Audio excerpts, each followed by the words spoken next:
राजाधिराज श्री सद्गुरुनाथ महाराज की जय. तीर्थस्वरूप परमपूज्य श्री रामराय गोविंद केळकर तथा श्री दासराम महाराज यांच्या वचनांवर आधारित श्री दादांचेच अंतरंग सत्शिष्य न. गोखले यांनी लिहिलेल्या नित्य नवा दिस जागृतीचा या ग्रंथातील आज ऐकूया 19 मे या दिवशीचं चिंतन. चैतन्याचा स्रोत शरीरात वाहतो आहे तोवरच या शरीराचा विश्वास आहे. या चैतन्याचं ज्ञान झालं तर आयुष्य आहे तोवर शरीर राहतं, पण शरीरभाव शिलकीलाच मुळी राहत नाही. चैतन्याच्या वाऱ्या तुला माझा नमस्कार.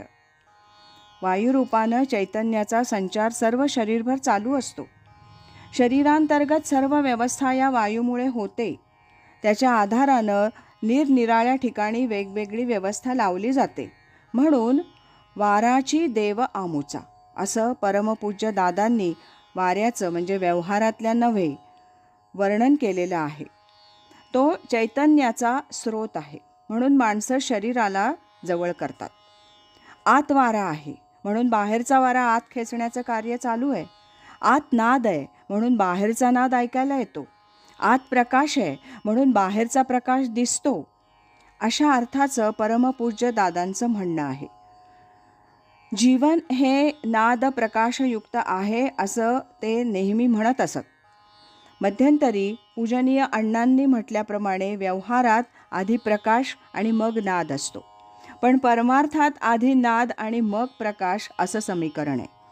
सारांश: शरीर हे चांगलं हवंसं वाटणारं हे त्यातल्या चैतन्याच्या स्रोतामुळे आहे. तो आटला की शरीर म्हणजे घृणास्पद भीतीदायक वाटायला लागतं. आयुष्यभर साथ करणारी नातेवाईक मंडळी, अगदी पत्नीसुद्धा किंवा पती, मग शरीराजवळ क्षणभरही थांबू शकत नाहीत. पण त्या चैतन्याला की ज्याच्यामुळे या शरीराची ओढ वाटत होती त्याला कोणी जाणत नाही आणि जाणून घेण्याचा प्रयत्नही करत नाही. हे केवढं आश्चर्य नाही का? एकदा का या शरीरातल्या चैतन्याच्या झऱ्याची ओळख झाली, ज्ञान झालं की मग शरीर आणि त्याचे उपभोग याचं आकर्षण पूर्णपणे नाहीसं होतं.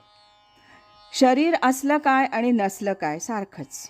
तथापि असं असूनसुद्धा संत मंडळी शरीर टाकून देत नाहीत. याचं कारण म्हणजे देहाच्या अस्तित्वाचा काळ संपलेला नसतो. देहाची जाणीव शक्ती आणि जाणीव या निराळ्या गोष्टी आहेत. शरीर राहतं पण शरीरभाव, त्याची आसक्ती, मोह राहत नाही. जसं सुंभ जळला तरी त्याचा आकार कायम राहतो तसं हे आहे. म्हणून शरीरांतर्गत चैतन्याचं ज्ञान व्हायला हवं, त्याची अनुभूती व्हायला हवी. ते साध्य आहे, पण त्यासाठी साधन आणि गुरुकृपा पाहिजे.